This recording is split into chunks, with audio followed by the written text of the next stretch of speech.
All right, in this section we're going to be talking about some six-tone shapes, and the reason I call them six-tone shapes is because, well, they're six tones. We're taking all 7 mode shapes and removing the 7th degree of the scale. Now, this doesn't change the tonality of the scale, really, or its functionality. You still play it over the progression derived from each mode.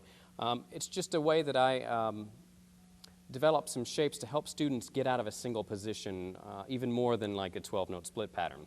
So by leaving out the 7th degree, this gives us a 6-note shape that repeats every octave. Now, here's the first group of 6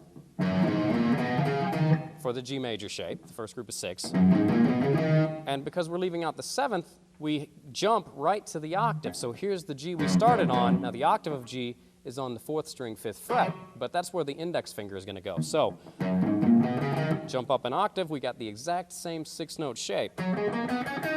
All right, and we're going to do that one more time. So here's the G that we started on the 4th string. Here's the G that we're going to be going to. This one's on the 2nd string, 8th fret. So as you can see, we're starting to cover some serious distance on the guitar neck, and that's what we're trying to do. Start to get across the neck and bust out of single position playing. So here it is.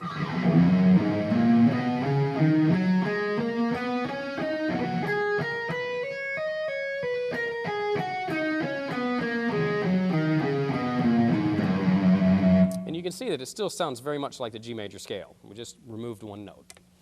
All right, let's check it out with a backing track.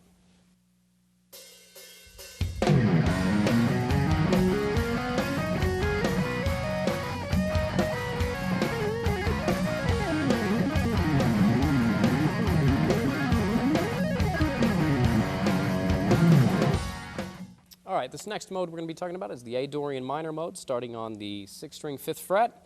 And again, we're leaving out the 7th, so this gives us the first 6 notes of the A Dorian shape, which looks like this.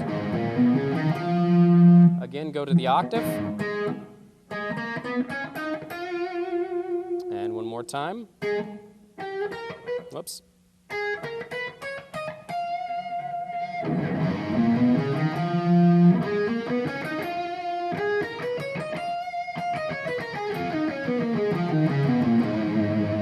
And again, you want to really start paying close attention to the fretboard visualization aspect of this stuff. And a further analysis of this is when you take these first 6 notes and then you move up a position, you're really kind of borrowing again from the neighbor position, which would be B Phrygian Minor.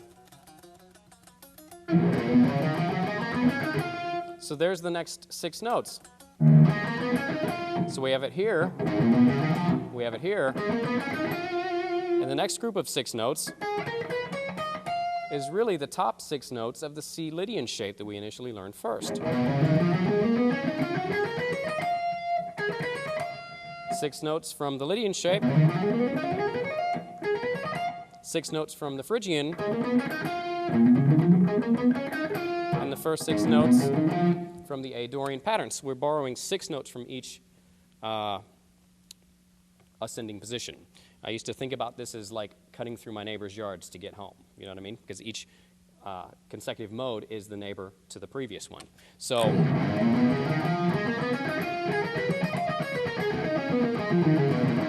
that helps me relate it and make a mental picture in my mind of what I'm actually doing and what I can relate it to. All right, so let's check it out with a backing track.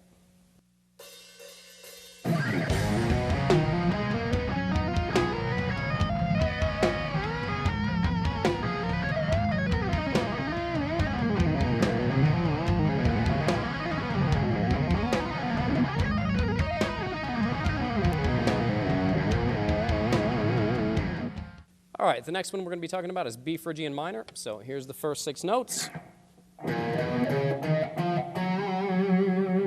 And again, we jump up to the octave. Here's the next. And the next group of 6.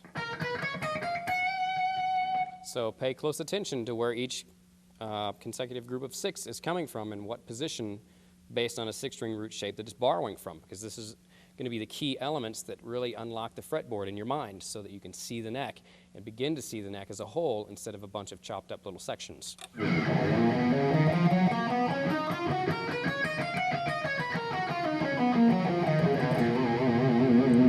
right, on to C Lydian Major. Here's the first 6 notes. Jump up a position or jump up to the octave. Here's the next group of 6. And repeat the procedure.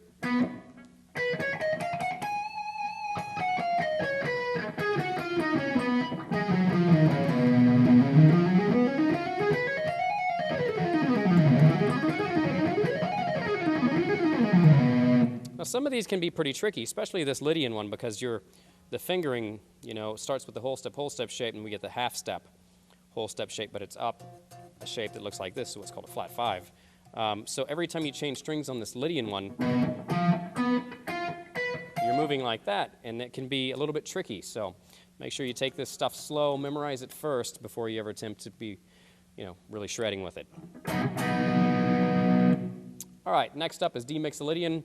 Now, the cool thing about Mixolydian is that it's the exact same shape as the G major shape, and the reason that this happens is that the 7th degree in the Mixolydian mode is the only note that's different than the G major scale. So by removing the 7th, the first 6 notes of D Mixolydian and G major are exactly the same. So we have 2 shapes that are exactly the same, so you really don't have to memorize 6.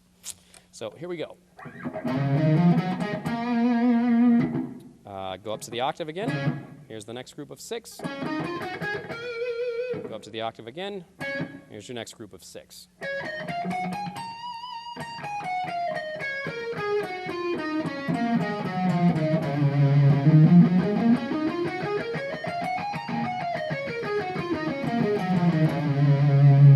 Really like that shape. It's nice and easy. It's all whole steps and makes playing easy.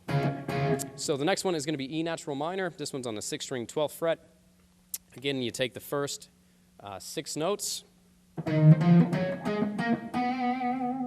then jump up to the octave,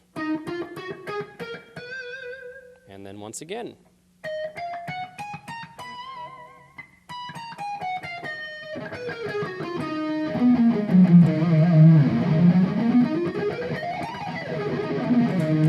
All right, the last and final one for this section is going to be F sharp Locrian minor.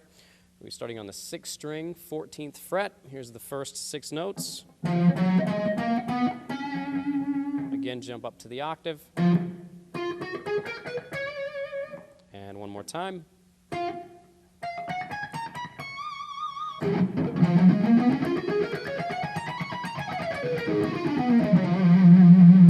All right, that wraps it up for this section.